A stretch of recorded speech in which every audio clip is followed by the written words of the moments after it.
तुम मुझे देख सकते हो। मुझसे बदबू आ रही है। হেই গাইস, আজ আমি এক্সপ্লেন করব 2016 সালে রিলিজ হওয়া একটি কমেডি, ফ্যান্টাসি এবং horror Korean TV series bring it on ghost. এই সিরিজে টোটাল 16টা এপিসোড রয়েছে। তো এখানে আপনারা দেখতে পারবেন একটি ছেলে কিভাবে একটি মেয়ে ভূতের প্রেমে পড়ে। তারপর আর কি কি ঘটে সেটা জানতে আপনাদের প্রত্যেকটি এপিসোডের কাহিনী ভালোভাবে বুঝতে হবে। তো যাই হোক, বর্তমানে এই সিরিজটির IMDb রেটিং 7.6 আউট অফ 10। তো চলুন প্রথম এপিসোডটি শুরু করা যাক। শুরু করার আগে আমি রিফাত আছি আপনাদের সাথে। স্বাগতম আমার চ্যানেলে বিএম দা এক্সপ্লেনার।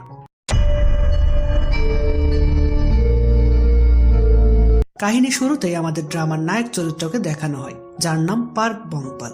তার একটি স্পেশাল ক্ষমতা রয়েছে, সে ভূতেদের দেখতে পারে এবং তাদেরকে মারতেও পারে। সে মূলত টাকার বিনিময়ে মানুষদের বাড়ি থেকে ভূত তাড়িয়ে দেয়। তাই বলে বড় এবং শক্তিশালী ভূতদের সে মারে না, সে মারে দুর্বল ভূতদের। তার জীবনের একমাত্র লক্ষ্য এভাবে টাকা কামিয়ে 100 মিলিয়ন টাকার মালিক হওয়া। তো বংপাল বর্তমানে মিংসাং নামে একটি ইউনিভার্সিটিতে ইকোনমিক্স ডিপার্টমেন্টে পড়াশোনা করে। সে সবসময় একা থাকতে পছন্দ করে। এরপর আমাদের মায়ুংসিওল নামে একজন তান্ত্রিককে দেখানো হয়, যে কিনা বংপালের আঙ্কেল।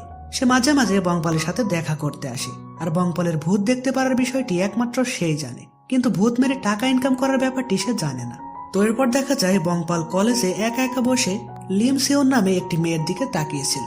এই মেয়েটি তার ক্রাশ ছিল। তো তখন কিম ইনরাং এবং সোই সিয়ন চাং নামে দুইজন সিনিয়র তার কাছে আসে। তারা বংপালকে ভূতেদের সম্পর্কে বলে এবং এও বলে, ভূত সম্পর্কে আরো কিছু জানতে তুমি আমাদের ঘুষনেট ক্লাবে জয়েন করতে পারো। কিন্তু বংপাল তাদেরকে ইগনোর করে। তো তারা তাদের ক্লাবে ফিরে আসলে সেখানে নোটিশ দেখতে পায় যে তারা রুমের ভাড়া পরিশোধ না করলে তাদেরকে রুম থেকে বের করে দেওয়া হবে, কিন্তু তাদের কাছে কোনো টাকাই ছিল না। তখন তারা সিদ্ধান্ত নেয় তারা সিওই গার্লস হাই স্কুলে যাবে, যেখানে নাকি ভূত দেখতে পাওয়া যায়। তো সেই ভূত তারা লাইভ ব্রডকাস্টে দেখিয়ে তা থেকে টাকা ইনকাম করবে। ফলে তারা রাতে ক্যামেরা নিয়ে সেই গার্লস হাই স্কুলে চলে যায়। এদিকে বংপাল পড়তে বসার টাইমে হেল্পমি নামে একটি আইডি থেকে একটি মেয়ে তাকে SMS করে জানায়, সিওই গার্লস হাই স্কুলে এসে তোমাকে একটি খারাপ ভূতকে মারতে হবে, বিনিময়ে তোমাকে 10 মিলিয়ন টাকা দেওয়া হবে। তো এত টাকার লোভ পেয়ে বংপাল সেই হাই স্কুলে চলে যায়। তারপর সেখানকার কম্পিউটার রুমে সে কিম হিয়নজি নামে একটি মেয়ে ভূতকে দেখতে পায়, যে কিনা এই ড্রামার নায়িকা।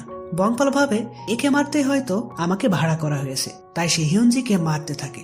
হিয়নজি তাকে বোঝানোর চেষ্টা করে যে তুমি যাকে মারতে এসেছো সেটা আমি না, কিন্তু তবুও বংপাল তার কথা না শুনলে হিয়নজিও রেগে গিয়ে বংপালকে মারতে থাকে। বংপাল তো তার হাতে অনেক মার খায় এবং সেখান থেকে চলে আসতে বাধ্য হয়। হিয়নজি বলে, এবারের মতন তোমাকে ছেড়ে দিলাম, পরের বার যদি আসো তাহলে সত্যি সত্যি তোমাকে মেরে ফেলবো। বংপাল তখন রেগে রেগে তার বাড়িতে ফিরে আসে। তারপর হিয়নজি গিয়ে দেখা করে কিউনজা নামে তার একটি ভূত বান্ধবীর সাথে। এখানে আমরা জানতে পারি হিয়নজি 5 বছর আগে মারা গিয়েছিল, কিন্তু সে তার পরিবার এবং সে কিভাবে মারা গেছে এ সম্পর্কে তার কিছুই মনে নেই। শুধুমাত্র তার ড্রেসে থাকা নেম প্লেট দেখেই সে জানে তার নাম হিয়নজি। কিউনজা তখন বলে, হয়তো তোমার কোনো কাজ এখনো করা বাকি আছে, তাই তুমি এতদিনেও আফটার লাইফে যেতে পারছো না। তো এদিকে হিয়নজির কাছে মার খেয়ে বংপাল তার আঙ্কেলের কাছে জানতে চায় যে কোনো মেয়ে ভূতের সাথে কিভাবে ফাইট করতে হয়। তার আঙ্কেল বলে, মেয়ে ভূতেরা অনেক বেশি শক্তিশালী হয়, তাদের থেকে দূরে থাকাই ভালো। বাই দ্য ওয়ে, ভূত সম্পর্কে হঠাৎ তোমার এত ইন্টারেস্ট হলো কেন? বংপাল বলে, এই এমনিতেই, বলো না কিভাবে তাদেরকে হারাবো। তার আঙ্কেল তখন তাকে নিয়ে তার পরিচিত একটি ভূতের কাছে নিয়ে যায় এ সম্পর্কে জানার জন্য। এখানে একটি কথা বলে রাখি, সিওল কিন্তু ভূতেদের দেখতে না পেলেও তাদেরকে উপলব্ধি করতে পারে। তো বংপাল দেখতে পায় সেই ভূতটি মদ খেয়ে সেখানে পড়ে আছে, ফলে এর থেকে কিছুই জানতে পারা যাবে না দেখে সে সিওলের তলোয়ারটি নিয়ে আবারও গিয়ে হাজির হয় হিয়নজিকে মারতে। এদিকে আগের দিন ইনরাং ও স্যাং ভূতের কোনো ফুটেজ না পাওয়ায় আজ আবারও তারা সেই গার্লস হাই স্কুলে যায়। এবার তারা সেখানে সিসি ক্যামেরা লাগিয়ে দেয় ভূতের ভিডিও ক্যাপচার করার জন্য।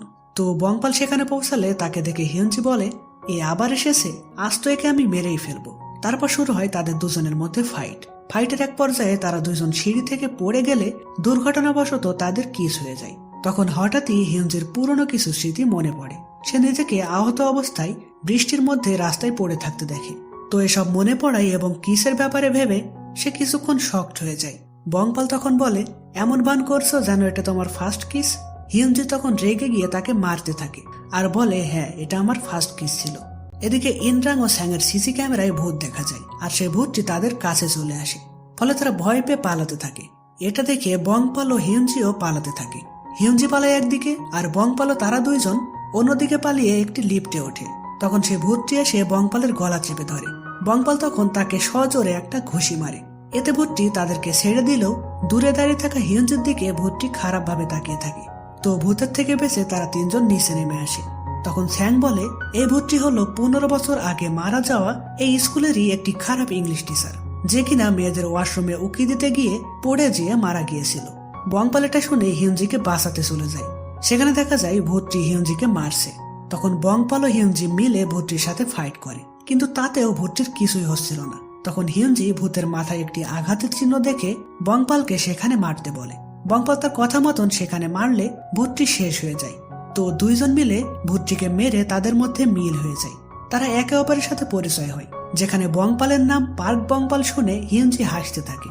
বংপালের তখন টাকার ব্যাপারটি মাথায় আসে। সে বলে, মিস হেল্পি নামে কাউকে তুমি চেনো? সেই আমাকে এই ভূত মারতে হায়ার করেছিল। এখানে হিয়ঞ্জি ধরা পড়ে যায়। অর্থাৎ এই খারাপ ভূতকে মারার জন্য হেল্পমি নামে ফেক আইডি দিয়ে সেই মূলত বংপালকে হায়ার করেছিল। বংপাল তখন তার কাছে তার পাওনা 10 মিলিয়ন টাকা চাই।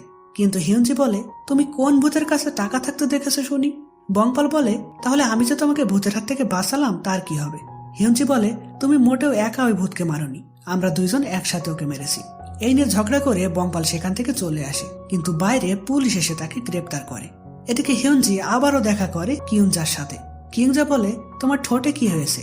হিয়ঞ্জি তাকে মিথ্যা বলে যে আমি একটি জায়গায় পড়ে গিয়ে এমনটা হয়েছে, আর জানো পড়ে যাওয়ার পর আমার কিছু পুরনো স্মৃতি মনে পড়েছিল।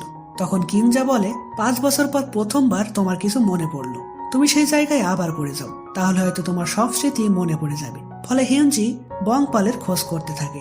এদিকে অত রাতে মেয়েদের হাই স্কুলে যাওয়ার অপরাধে পুলিশরা বংপালকে জেলে পুরে দেয়। সেখান থেকে তার আঙ্কেল তাকে ছাড়িয়ে আনে। অন্যদিকে হিয়ঞ্জি বংপালকে খুঁজতে খুঁজতে তার কলেজে চলে আসে। সেখানে আমরা এই ড্রামার অন্যতম একটি চরিত্র প্রফেসর জো হেই সাংকে দেখতে পাই, যে কিনা কিউট একটি ডগকে একটি ড্রেনের ভিতর থেকে রেস্কিউ করে। তো কলেজে বংপালকে খুঁজে না পেয়ে হিয়ঞ্জি কলেজের অফিস থেকে বংপালের বাড়ির লোকেশন ম্যানেজ করে সেখানে গিয়ে অপেক্ষা করতে থাকে। তারপর বংপাল সেখানে এসে হিয়ঞ্জিকে দেখে বলে, তুমি এখানে কিভাবে আসলে? হিয়ঞ্জি বলে, তুমি কি ভুলে গেছো যে আমি একটি ভূত? আমি এখানে এসেছি একটি বিষয় কনফার্ম করতে, তুমি শান্ত হয়ে দাঁড়িয়ে থাকো।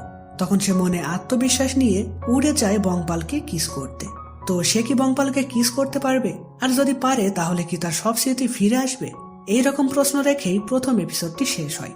তো গাইজ, আপনারা যদি নেক্সট এপিসোডগুলোর কাহিনী জানতে চান তাহলে অবশ্যই কমেন্টসে লিখে জানাবেন। আপনাদের এক একটি কমেন্টস আমাকে পরবর্তী ভিডিও বানাতে অনেক মোটিভেট করে। আর পরের এপিসোডগুলো দেখতে অবশ্যই আমাদের চ্যানেলটি সাবস্ক্রাইব করে বেল আইকনে ক্লিক করে রাখবেন। তো দেখা হবে পরবর্তী ভিডিওতে। ততদিন পর্যন্ত ভালো থাকবেন, সুস্থ থাকবেন। বাই।